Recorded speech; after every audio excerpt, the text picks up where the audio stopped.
RBN Notícias recebe hoje a psicóloga Lívia Borges. Lívia, como sempre é um prazer te receber aqui no programa. Você acaba de lançar um livro chamado Alma de Guerreiro. Tem muito a ver de luta, de competição, de conquista, de guerra, de guerrear, desse espírito guerreiro, do bom combate. O que é o teu livro? Aliás, deixa eu até mostrar aqui, Alma de Guerreiro, da psicóloga Lívia Borges, Psicologia, Artes Marciais e Espiritualidade. Nós temos competições diárias, somos todos guerreiros, às vezes questões econômicas, a situação do país leva a isso, questões afetivas, questões de saúde, né? Então esse livro fala do aspecto pessoal e também do social, mostrando a importância do guerreiro, da atitude, né, do guerreiro, desses valores que o guerreiro possui, né, para essa superação diária. Não uma coisa milagrosa, não é nesse nível, não, é no sentido de realmente pegar, se apropriar desses valores e utilizá-los de uma maneira proativa. Existe um guerreiro em todo homem comum? Existe. Porque é como se fosse uma etapa do seu desenvolvimento, não que todos os homens acessem esse guerreiro. Ele pode ficar adormecido a vida inteira. Exatamente, exatamente. Mas não é o mais comum, ou é? Não, até a gente vê muito, inclusive em várias situações críticas, né, a gente vê a questão da resiliência, né? É exatamente uma atitude do guerreiro. Então ele se descobre guerreiro naquela situação. Em outras situações, talvez fosse um pacato cidadão, acomodado, não aceitava desafios, enfim. Acomodado. Mas quando a vida vem e tira algo de valor, algo importante, ou então coloca ele numa situação em que ele precisa encontrar uma saída, ele de repente se vê diante da própria força, uma força que ele desconhecia. Por mais que o sujeito seja ou acomodado, vamos fazer aquela figura bem assim, Nelson Rodriguiana. Né? O funcionário público acomodado, que ele bota o paletó assim na cadeira e vai jogar a dama ou o xadrez na praça, né? Aquela figura bem estereotipada.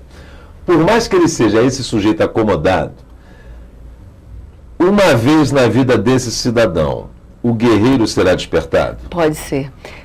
Às vezes é despertado diretamente, quer dizer, com alguma coisa acontecendo com relação a ele, às vezes é alguém que ele dê valor.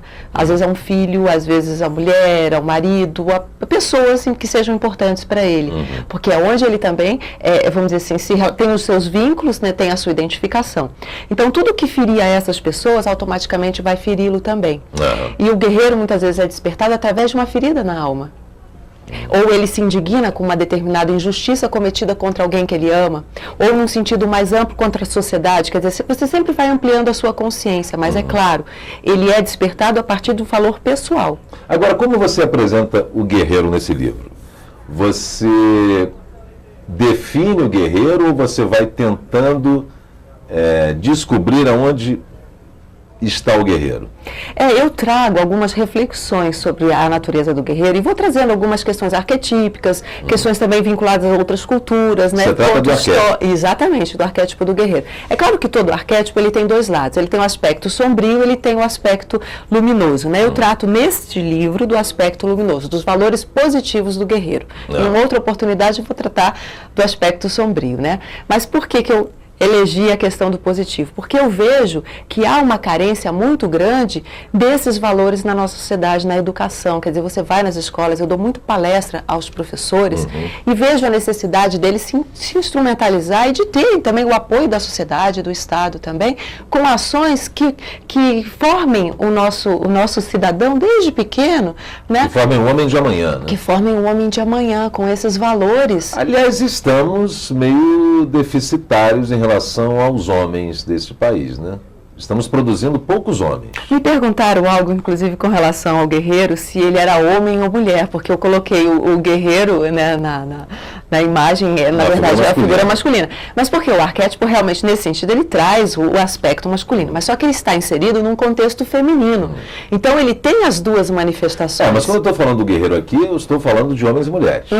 Claro, sem dúvida. Os guerreiros. O guerreiro que existe em cada um de nós. E até, eu acho que as mulheres estão aí cansadas de provar todos os dias o quanto elas são guerreiras. Muito. Né? Até hoje, acho que até assim, a mulher vem superando em muito essa atitude da hombridade, né, do guerreiro. Porque hoje a maior parte dos lares no Brasil são chefiados por mulheres. Por mulheres, exatamente. E mulheres sozinhas, né? Porque o homem foi embora. Exatamente. Ela acaba fazendo as vezes, né, do homem. Faz as vezes do homem e da mulher. E da mulher. E por isso mesmo eu falei. E eu percebo que os homens no Brasil, isso é tema até de pesquisa, você sabe disso, né, de vários sociólogos. Os homens no Brasil andam muito acovardados, porque andam muito oprimidos. Fazemos parte de um país onde as oportunidades não aparecem, né? Apenas uma parcela da sociedade tem algum direito. E o maior dos direitos, que é o direito ao crescimento. Sim. A outra parcela, 90%, 80%, eu dou até uma exagerada aqui, mas eu percebo isso. Acho que 80% da nossa população anda esmagada. Isso, está ligado diretamente à questão do desemprego. Então você imagina, para o guerreiro, um guerreiro sem trabalho, sem ação. Quer dizer, que o guerreiro, num sentido, é atividade. E uma atividade digna, né? Agora você imagina o cidadão sem emprego. O guerreiro sem emprego. Guerreiro sem emprego. É um guerreiro sem honra, né? Exatamente. E como resgatar isso? Como resgatar como um guerreiro, um verdadeiro homem, aquele homem com H, que a gente está acostumado, né? O homem com H maiúsculo. Esse guerreiro, sem o seu trabalho, sem a sua honra, sem a sua dignidade, como ele resgata romper isso? A passividade, sabe? Tem horas que você tem que transgredir, tem horas que você tem que ser revolucionário. Quer dizer, a proposta desse livro é mostrar o guerreiro como um pacificador que ele é. Só que às vezes, para manter a paz ou para resgatar essa paz, ele precisa transgredir, ele precisa entrar em conflito até que essa paz seja restabelecida. Então, como é que pode haver paz sem emprego, sem dignidade, né? Sem uma qualidade de vida? Não tem condição. Aliás, tem um livro muito interessante, me fugiu agora o nome desse livro, que mostra exatamente que a história da humanidade produz guerras até por uma questão de equilíbrio. Sim, de sobrevivência. Se você não produz guerras, você não tem paz. Sim, veja bem, qualquer sistema que se mantém estagnado... Tempos de Guerra, o nome desse livro, uma coisa assim. Qualquer sistema que se mantém estagnado por muito tempo, ele próprio cria dentro de si um conflito para sobreviver. Ele corrói, né? Exatamente, para poder sobreviver. Você acha que isso está acontecendo com a gente? Que a sociedade brasileira está vivendo esse momento? Porque, me parece, eu acho que nós estamos muito perto do fundo do poço. Essa sociedade que aí está, não dá para conviver. Com toda certeza. Não dá para você conviver com um executivo que banca mensalões, que paga parlamentares para votar do jeito que ele quer, com um poder judiciário que apenas carimba ações criminosas, né? Dá anuência, aprova, e essa sociedade onde você não produz emprego, não produz desenvolvimento, onde as pessoas querem apenas se apoderar do poder público para poder sobreviver. Exatamente. Né? Sabe uma coisa interessante? Que quando o guerreiro, ele defende, ele luta por alguma coisa, ele normalmente está ligado a um valor, a uma instituição. Então, quando a gente vê essa fragmentação das nossas instituições, é péssimo isso. Então, os guerreiros, né, vão defender o quê? Então, aí que está, olhando por um outro lado, de repente até mudar, transgredir num sentido de transformar, de não aceitar mais do jeito que está, sabe? De repente eliminar, mandar realmente sair, sabe? Quer dizer, de uma forma ou de outra, modificar e não ficar passivo, porque uma coisa que eu vejo, quando você perguntou assim, o que de repente é? Será que é uma estagnação, né?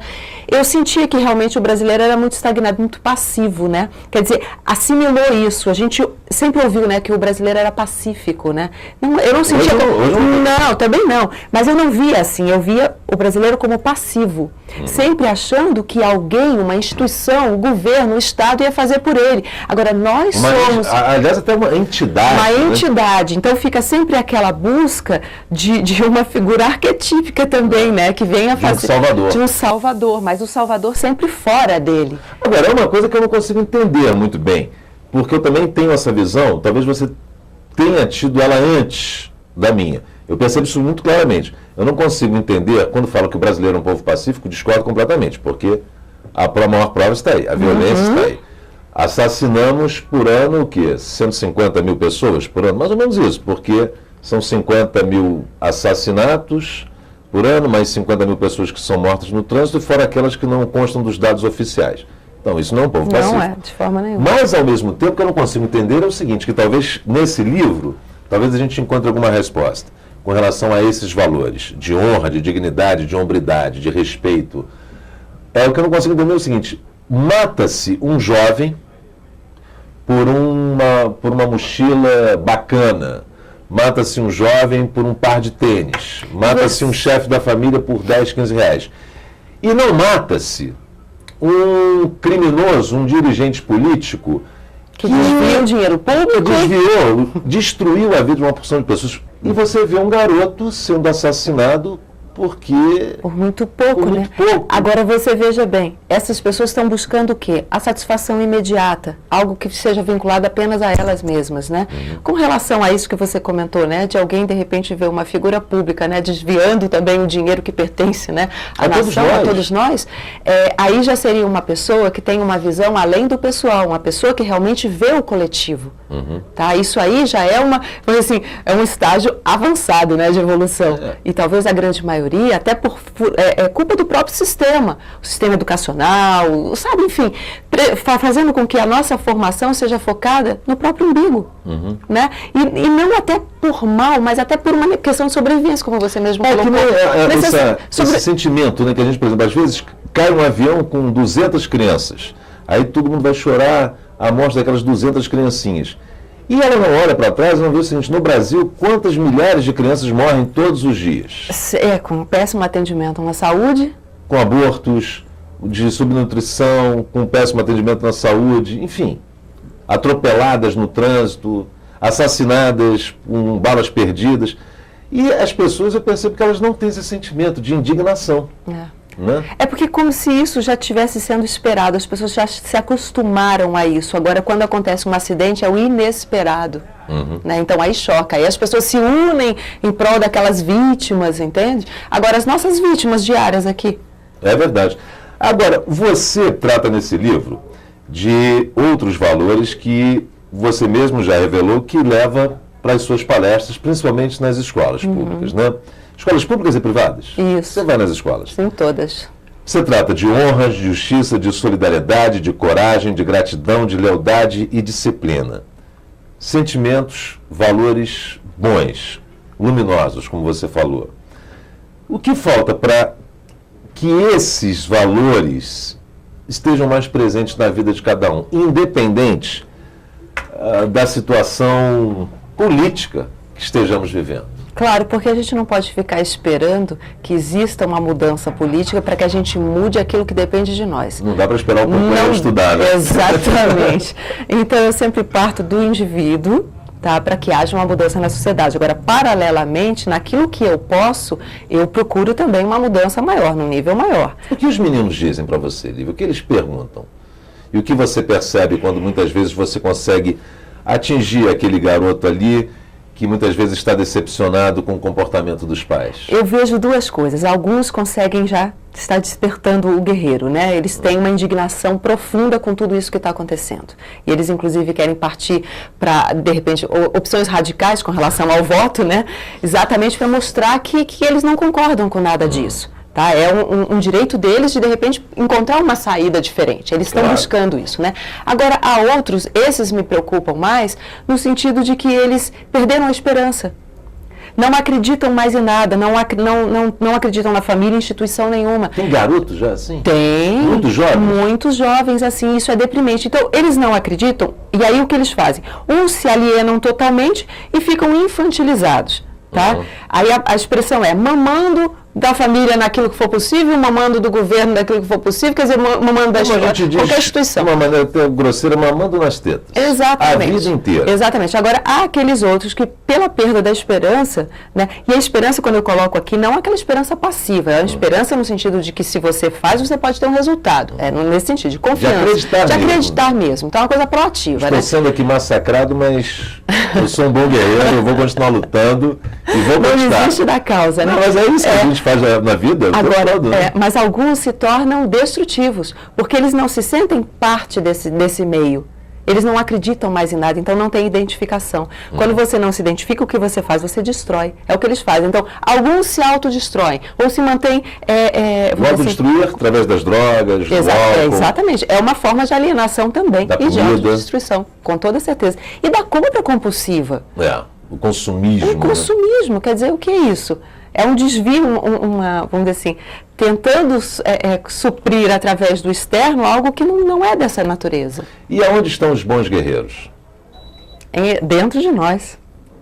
Na verdade, os bons guerreiros pode ser qualquer pessoa que queira, que realmente acredite em algum valor. Porque, veja, o que a gente percebe é que as pessoas são incoerentes, né? Uhum. Elas falam desses valores, ou através da sua religião, através da sua formação, através do seu partido político, ou do que quer que seja, mas na hora H, na hora que há um confronto entre o interesse pessoal e o coletivo, o que prevalece?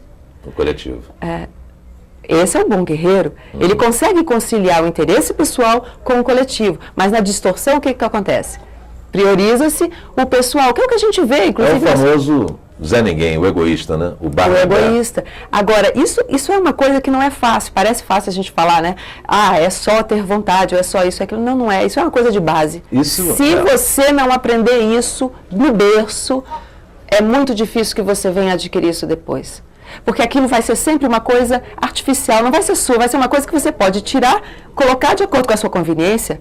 Então, a ética, que é uma palavra que todo mundo usa hoje, pelo que eu estou vendo, é uma questão que, pelo menos assim, os políticos, o que eles fazem? Eles utilizam essa palavra como uma roupa que eles botam, tiram. E aquela história, né? Caráter é uma coisa que ou você tem... ou você não tem. Não existe meio termo. Lívia, como sempre, foi um prazer enorme te receber aqui no RB Notícias. Esse teu livro, Alma de Guerreiro, não poderia ter sido lançado numa data melhor que 12 de junho, Dia dos Namorados? Porque todo guerreiro, além de tudo, é um bom amante. É um bom amante, não é verdade? E você vai lançar esse livro também em São Paulo. Isso, ainda não tem data prevista. Ainda não tem data prevista. Aqui em Brasília nós encontramos ele aonde? Nas grandes livrarias. Nas principais livrarias. Em São Paulo também. Bem, antes de nós encerrarmos, eu gostaria que você divulgasse o teu site, o teu telefone para as pessoas que queiram fazer contato não só com a psicóloga, mas agora também com a escritora Lívia Borges. É www.proconsciência.com.br. Tá certo. Lívia Borges, parabéns, tá? Obrigada, pelo teu trabalho, agora pelo livro, e muitíssimo obrigado pela entrevista. Eu que te agradeço. O RB Notícias de hoje está terminando. Lembrando...